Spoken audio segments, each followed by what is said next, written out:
tapi nggak respon, nggak ngomong, nggak apa. Jadi kayak segini gitu, "Mah, kenapa Mah?" Terus gitu-gitu, aku langsung pegang. Ini kok maksa gitu, jadi kan kayak aku, hah orang mah minjem duit maksa ya? Ini ngasih duit maksa. Di balik sorotan kamera, di balik senyuman ramah dan penampilan glamor seorang selebriti, tersimpan kisah pengorbanan yang tak banyak diketahui publik. Hari ini kita akan menyelami perjalanan seorang artis muda berbakat Chika Jessica yang dengan tulus menolak job di acara-acara besar televisi. Demi sesuatu yang jauh lebih berharga, ibunya yang sedang sakit keras. Nama Chika Jessica mulai bersinar sejak kemunculannya di beberapa program televisi swasta. Pembawaannya yang ceria, gaya bicaranya yang luwes, serta kecantikannya membuat Chika jadi idola baru anak muda.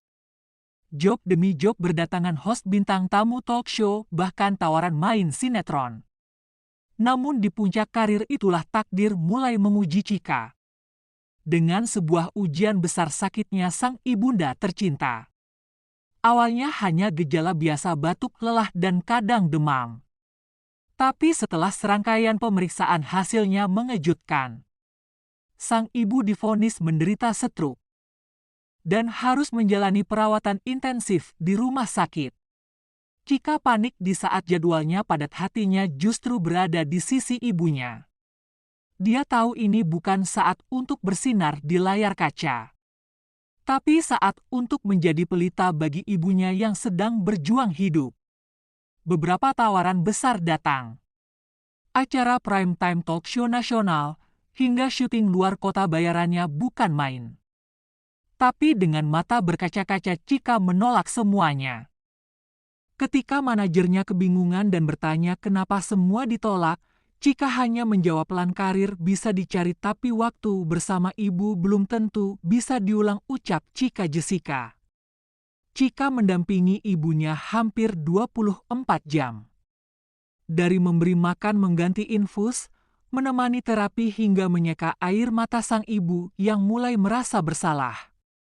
Chika hanya memeluk dan membisikkan, "Ibu bukan beban. Ibu alasan aku kuat sampai sekarang," ucap Chika. Media mulai bertanya kenapa Chika tak muncul lagi.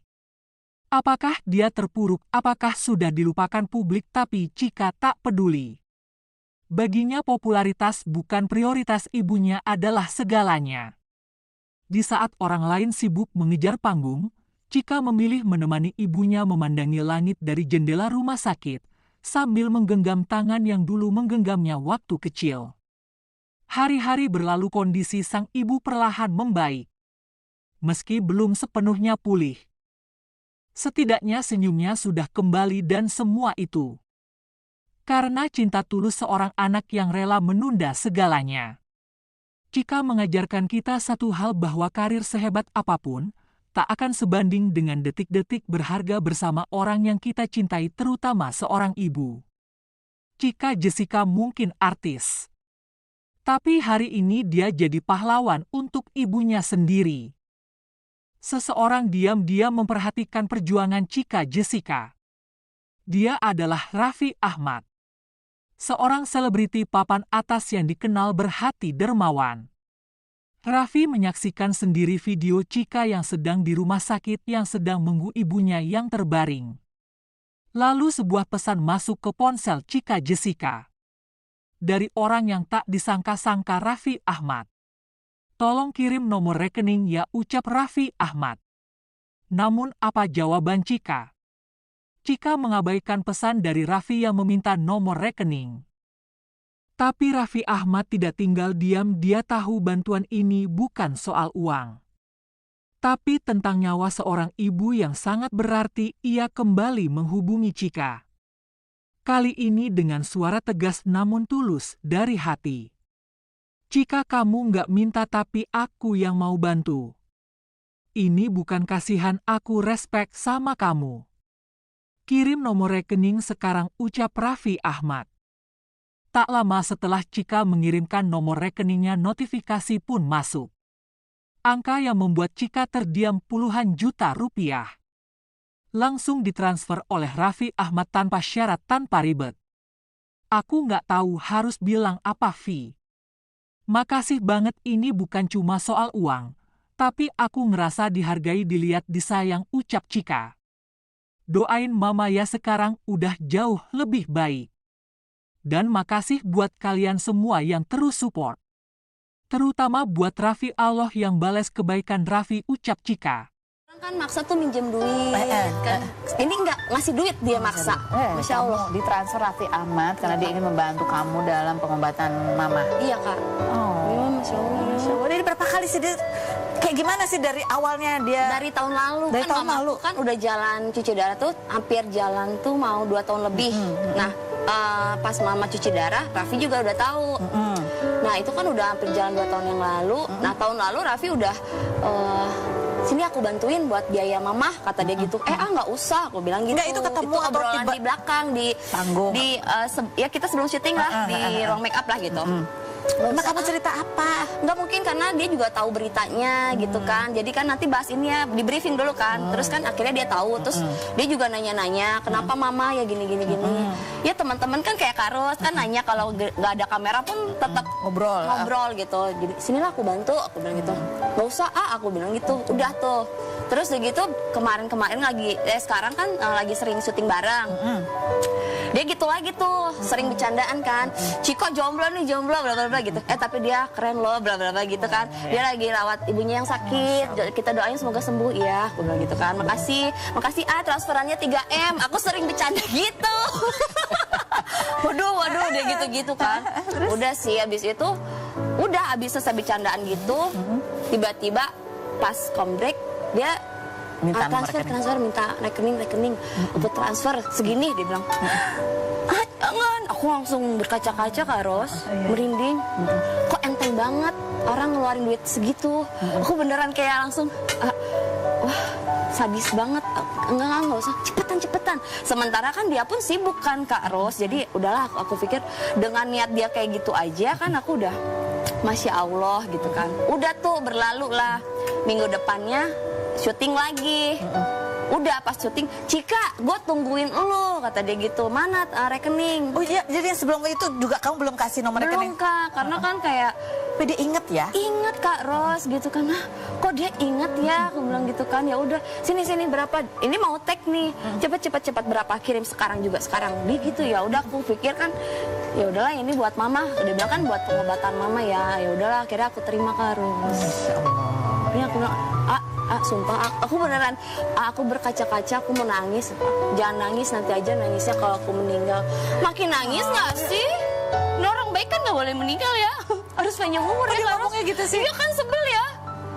Ih, di situ juga iya aku kayak, ya Allah, sebel. Apaan sih Dan ntar kalau gue nggak punya duit, gue minjem duit sama lo. Ya kapan lu nggak punya duitnya ya? Amin, dia banyak rezeki. Insya Allah udah bantu orang. Amin. Tapi sebenarnya kan kamu sendiri, ini kan kamu emang juga tuh kerja, juga membiayai pengobatan mama. Bahkan kamu karena merawat mama juga jam kerja kamu kurangin. Ya. Dan itu kan kamu pakai uang tabungan ya untuk biaya pengobatan kemarin emang. Sebenarnya itu emang kamu dalam kondisi kalau ada butuh bantuan, kalau dapat bantuan tuh kayaknya wah lebih meringankan atau gimana? Ya alhamdulillah tuh sebenarnya tabungan aku, biaya aku pun untuk selama mama sakit tuh masih cukup banget. Jadi kalau misalkan tiba-tiba Raffi bantu, ya akhirnya ini akan aku pakai untuk tabungan dulu ketika amit-amit tiba-tiba kan kayak Butuh kemarin banget gitu ya? Kejadian harus CT scan, harus bla bla bla, harus apa, harus rawat inap, kayak gitu-gitu itu kan memakan biaya yang lumayan gitu kan. Lumayan ngagetin ya? Lumayan ngagetin Karos. Jadi kadang kalau misalkan aku tabungan cukup, tapi misalkan aku syuting nih seminggu, terus kan udah keluar honor nih, terus tiba-tiba mamaku masuk rumah sakit harus rawat inap. Jadinya uang yang honor aku malah kepakainya buat biaya rawat inap, obat-obatan dan segala macam kayak gitu Karos. Jika kamu sendiri sebagai perempuan nih, anak perempuan, ya kan, belum ada pasangan, ya kamu ya berbakti untuk orang tua, untuk mama, untuk kakak kamu juga gitu. Kadang ada nggak sih perasaan kayak khawatir, takut, ya karena kayaknya beban kamu kan juga lumayan gitu. Ya mungkin ini kenapa aku belum dikasih jodoh. Aku juga mungkin kalau dikasih pasangan, aku kayaknya mungkin belum bisa sanggup buat bagi waktu buat pasangan aku, karena prioritas aku masih mama sama keluarga. Tapi aku nggak mau dijadikan beban kalau misalkan mama dan keluarga jadi tanggungan aku, karena aku merasa aku juga bahagia kok ngelakuin itu aku pengen, dan alhamdulillah ada aja rezekinya gitu Kak Ros. Cuman kayak pas ada kayaknya orang seneng gitu kalau ada yang ngasih, kalau ada yang ibaratnya kalau ada yang biayain hidup gitu kan, kayak misalkan suami istri, nanti istrinya tuh dibiayain sama suaminya, kayaknya enak ya gitu kan. Cuman kan kayak ya selagi masih bisa sendiri. Ya, ada nggak, pasti ada nggak momen-momen kamu tuh kayak aduh kalau ada bisa tempat buat nyender deh gitu kayak. Ada sih Kak Ros, kadang kayak